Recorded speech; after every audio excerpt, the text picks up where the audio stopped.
जिंदा पीर का खत्म।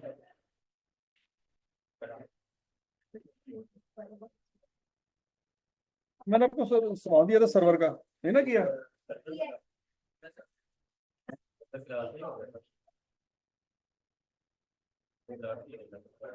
क्या हुआ पास सर्वर को?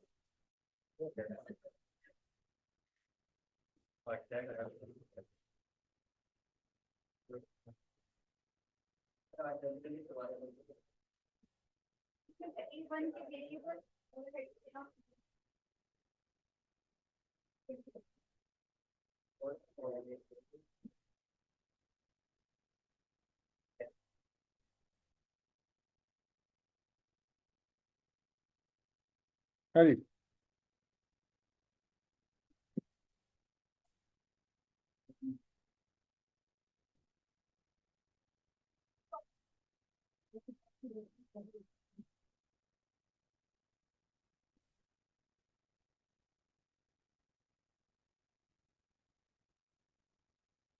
Maximum profit can be earned by SL in the above situation.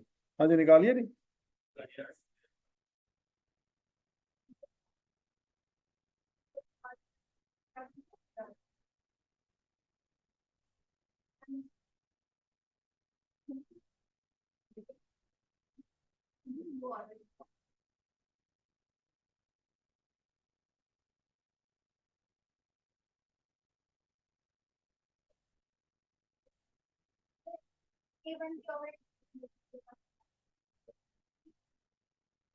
Even क्या मतलब?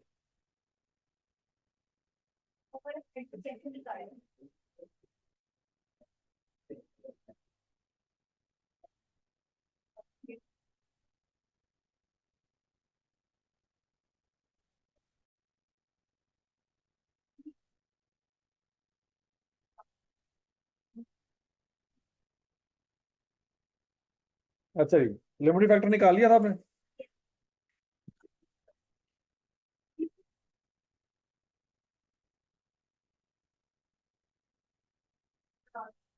लेबर आवर हमारा क्या था? 3,000। उसके बाद सेलिंग प्राइस दी हुई है।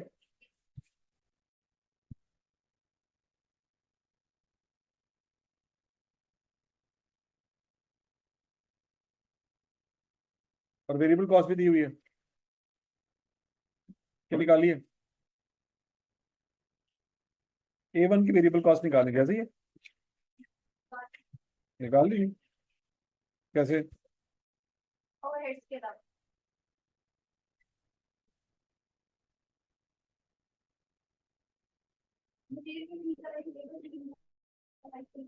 Each unit of A1 would require 3 units of raw material of B1 and 2 units of raw material of C3.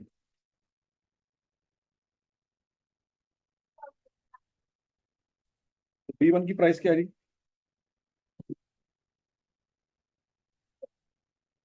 B1 is available in the local market at 2,500 per unit. However, the required quantity of C3 is not available in the local market and would be imported from Sri Lanka at a landed cost of 2.4 million. अच्छा जी, 3 units of B1 है, तो B1 को बच्चों किससे multiply करेंगे? 2500 into 3 से, क्या answer आ जाएगा? And 2 units of raw material C3, 2.4 million है। इसका क्या करेंगे?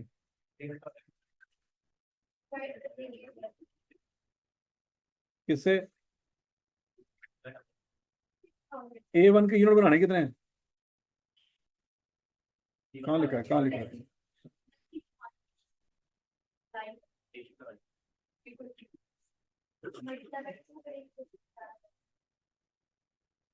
तीन 3,000 यूनिट है। इसका आंसर निकालने क्या आता है? तो इसको 2 से मल्टीप्लाई क्यों करेंगे?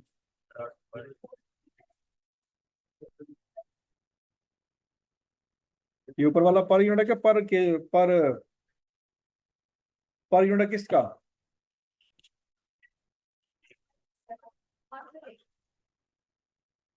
800 कैसे आया? ये पर यूनिट है, किसका पर यूनिट? A1 का।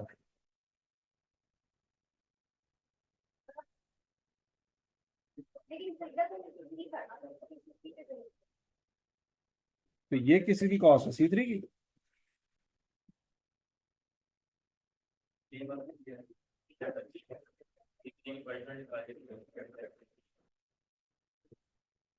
अच्छा जी, उसके बाद each unit of A1 would require 35 labour hours.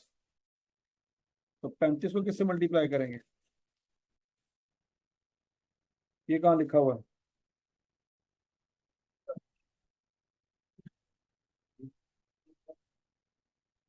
क्या आंसर आएगा?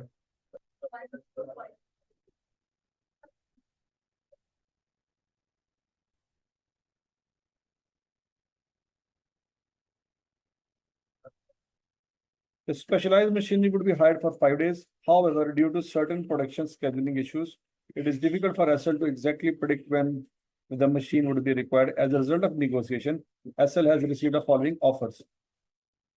Falah Mudarba has quoted a rent of 0.9 million for the entire month. If accepted, SL would be able to sublet the machine at 220,000 per day. हमें कितने दिन के लिए machine चाहिए? हम 30 दिन के लिए लेंगे, तो कितना पे करेंगे? 9 लाख रुपए। कितना पे करेंगे?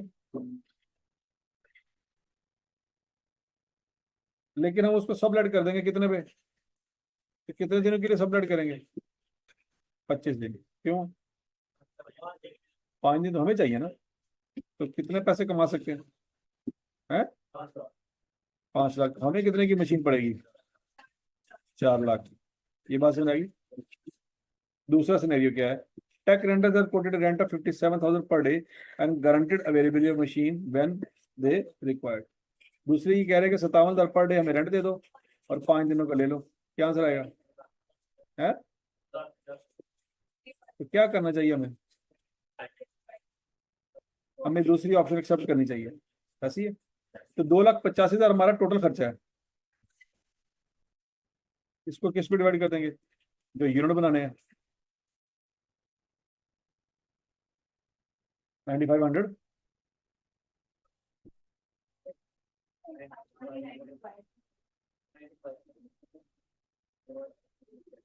95 आता है। अच्छा जी। The manner believed that it can decrease the production of K2 and K9 if required. Okay जी। अब इन तीनों को टोटल कर लो बच्चों, इन सबको टोटल कर लो।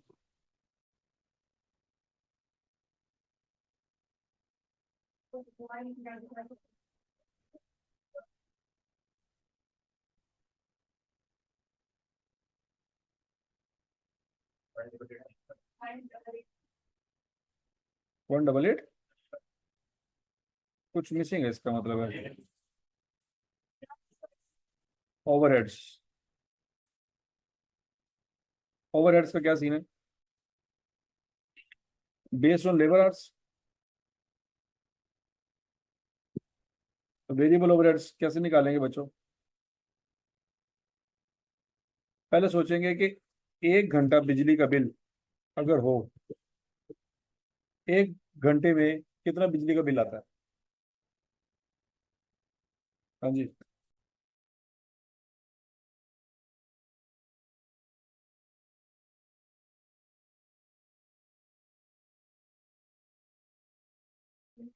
तो बिजली का बिल कितना आता है?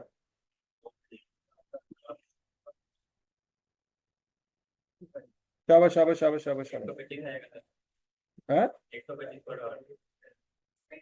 ये कैसे निकाला पहले मुझे पता, पहले तो घंटे निकाला ना। 45 पे डिवाइड किया 300 पे, तो आंसर क्या आया? 15 घंटे। ऐसी है। अब 15 घंटे को किससे मल्टीप्लाई किया कि 1875 आया? इसका मतलब है 1 घंटा अगर काम किया जाए तो 125 रुपए की बिजली चलती है। और वही आंसर 125 रुपए का यहाँ पे भी आना चाहिए। ये कंफर्म करो। 7500 डिवाइड बाय 300, 25 घंटे। ऐसी है। और 25 घंटे को 125 से मल्टीप्लाई करो तो ये आंसर आना चाहिए। क्योंकि जो बिजली पहले इस्तेमाल हो रही है वही बाद में नहीं होनी चाहिए। नहीं समझ आई? क्योंकि दोनों यूनिट एक ही बिजली इस्तेमाल कर रहे हैं ना। ये तो नहीं कि ये खालिश बिजली और वो जाली बिजली। तो दोनों में पर घंटा बिजली क्या होनी चाहिए? सेम होनी चाहिए। तो वही बच्चों 125 रुपया पर घंटा रेट यहाँ पे इस्तेमाल होगा। लेकिन 125 को मल्टीप्लाई किससे करेंगे? 35 से। 35 से क्यों करेंगे? क्योंकि 35 घंटे लगते हैं। आंसर निकालो। 4375, इसको टोटल करो जरा।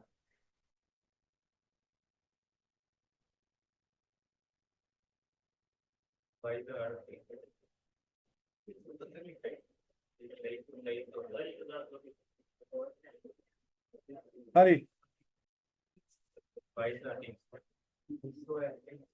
अब बोलो सही क्या आंसर आता है? गलत है। 16,175। दूसरे की किताबों तो वेख के जवाब दसी जाने। 23।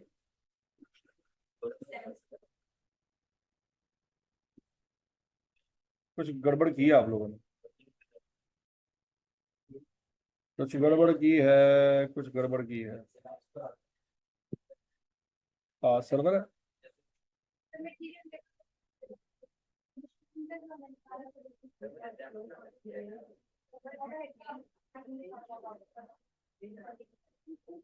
अच्छा, अगर ये 95 शामिल ना करो तो फिर आंसर क्या था?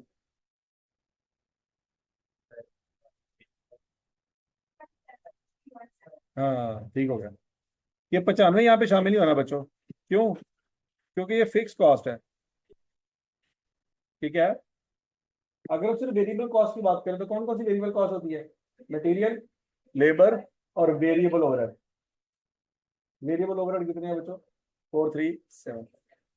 तो सिर्फ इनको शामिल करें तो क्या आंसर रहेगा? 23,175। ये बात में लगी नहीं? तो ऊपर चूंकि हेडिंग लिखी हुई वेरिएबल कॉस्ट की, तो वहां पे सिर्फ कौन सी कॉस्ट आनी चाहिए? Variable cost. और वो जो 95 आ रहा है आपका पर यूनिट फिक्स कॉस्ट का, वो नीचे आएगा। ये पॉइंट समझ लग गया? अगर आप कॉस्ट ऑफ गुड्स सोल्ड या इनकम स्टेटमेंट बना रहे होंगे तो फिक्स कॉस्ट का पोर्शन कहाँ पे आना चाहिए? नीचे आना चाहिए। क्योंकि हम ऊपर क्या निकाल रहे हैं? कंट्रीब्यूशन। तो कंट्रीब्यूशन में सिर्फ वेरिएबल कॉस्ट माइनस होती है, फिक्स कॉस्ट माइनस। तो 95 नहीं आएगा वहां पे, चाहे वो रेलिवेंट है, चाहे वो रेलिवेंट है, फिर भी वो माइनस नहीं होगा। अच्छा जी, तो बच्चों अब कंट्रीब्यूशन पर यूनिट निकाल लें। 4125 समझ आ गया? 7375 समझ आ गया? 11825 समझ आ गया? अब फिर क्या करेंगे? लिमिटिंग फैक्टर पर यूनिट से डिवाइड कर देंगे, 15, 25 और 35। तो कंट्रीब्यूशन पर लिमिटिंग फैक्टर निकल आएगा 275, 295 और 337। तो सबसे पहले किसको बनाएंगे? ए को, फिर K9 को, फिर K2। और उसके हिसाब से बच्चों ऑप्टिमम प्रोडक्शन प्लान 3 लाख घंटे कैसे पूरे करने हैं? सबसे पहले A1 बनाएंगे। A1 के कितने यूनिट चाहिए? 3,000। और एक यूनिट पे कितना टाइम लगेगा? 35। तो 1,05,000 घंटे तो सिर्फ किस पे लग जाएंगे? A1 को मुकम्मल करते। फिर उसके बाद दूसरे नंबर पे किसने आना है? K9 में। अब K9 के एक यूनिट पे कितने घंटे लगते हैं? 25। आपके पास बाकी घंटे कितने बचे हैं? 1,95,000। तो 1,95,000 को 25 पे डिवाइड करें तो सारे K9 यूनिट नहीं बन पा रहे। ये बात में लगी ना? तो K9 ही पूरा नहीं हो पा रहा। इसका मतलब है K9 के बाकी यूनिट और K2 के सारे यूनिट। अगर आपको बाय करने पड़ते तो बाय करें। यहां तक की बात में लगी? तो बाय करने की उसने बात ही नहीं की। इसका मतलब मार्केट से अवेलेबल इन्हीं को बेच के हमने कंट्रीब्यूशन कमाना। समझ लगी बात? तो बच्चों K9 के कितने यूनिट बना सकते हैं मैक्सिमम? 7,800। तो अब आपने उसने सवाल में क्या मांगा था? Determine the maximum profit. उसने अगर उसने कहा होता कि भाई ऑप्टिमम प्रोडक्शन प्लान बनाओ, तो हमारा जवाब यहाँ पे खत्म था। हम क्या बताएंगे? 3,000 यूनिट A1 के और 7,800 यूनिट K9 के, बस हमारा ये जवाब है। लेकिन उसने मांगा क्या सवाल में? कि मैक्सिमम प्रॉफिट निकालो। तो फिर ऑप्टिमम प्रोडक्शन प्लान के बाद हमें क्या निकालना पड़ेगा? प्रॉफिट भी निकालना पड़ेगा। वो कैसे निकालेंगे? ये नहीं है कि sale price minus variable cost contribution, नहीं, सीधे सीधे कंट्रीब्यूशन हमने निकाला हुआ, उसको यूनिट से मल्टीप्लाई करेंगे, टोटल कंट्रीब्यूशन आ जाएगा। और उसमें से क्या करेंगे? फिक्स कॉस्ट माइनस कर। ये याद आ रहा है बच्चों? 2,85,000 कहां से आया था बड़ा? अब चूंकि ये टोटल कंट्रीब्यूशन है, ठीक है। तो नीचे फिर फिक्स कॉस्ट भी क्या कर लेंगे, टोटल ले लेंगे। वो 95 रुपये पर यूनिट निकालने की जरूरत नहीं है। नहीं बात सुनेगी, ये 95 रुपये हमने पर यूनिट निकाला था, ये निकालने की जरूरत है नहीं। 30 यूनिट की तो आया,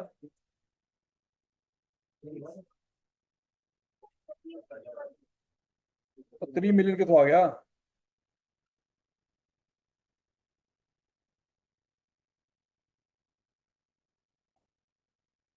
तो यहाँ पे बच्चों, यहाँ पे उसने कोई फिक्स कॉस्ट की बात की है।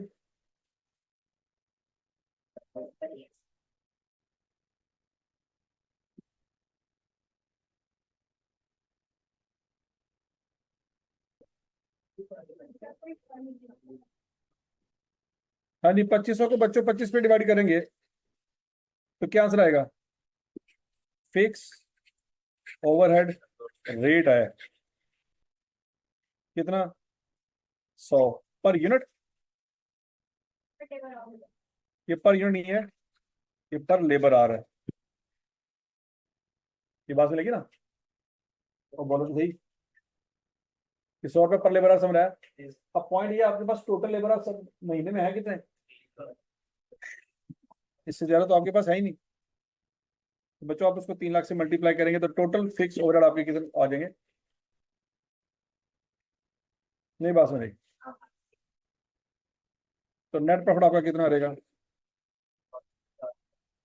62.715 मिलियन।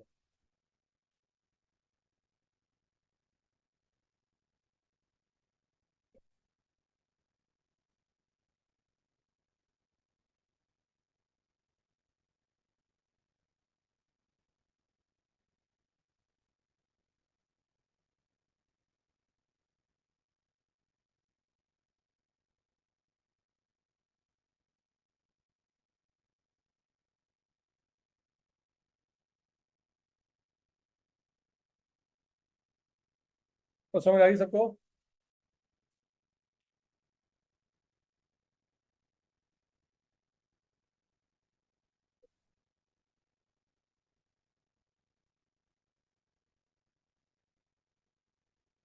ये कौन सा सवाल किया हमने, पास सर्वर,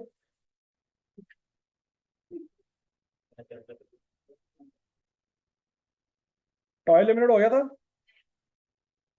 नहीं आपने कुछ कराया घर पर बाद में करेगा, नहीं करवाया, नहीं करवाया। आपने जो और शुरू करवा दिया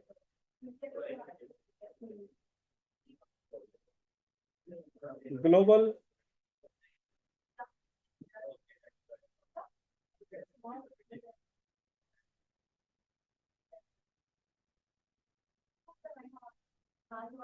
और जुपिटर,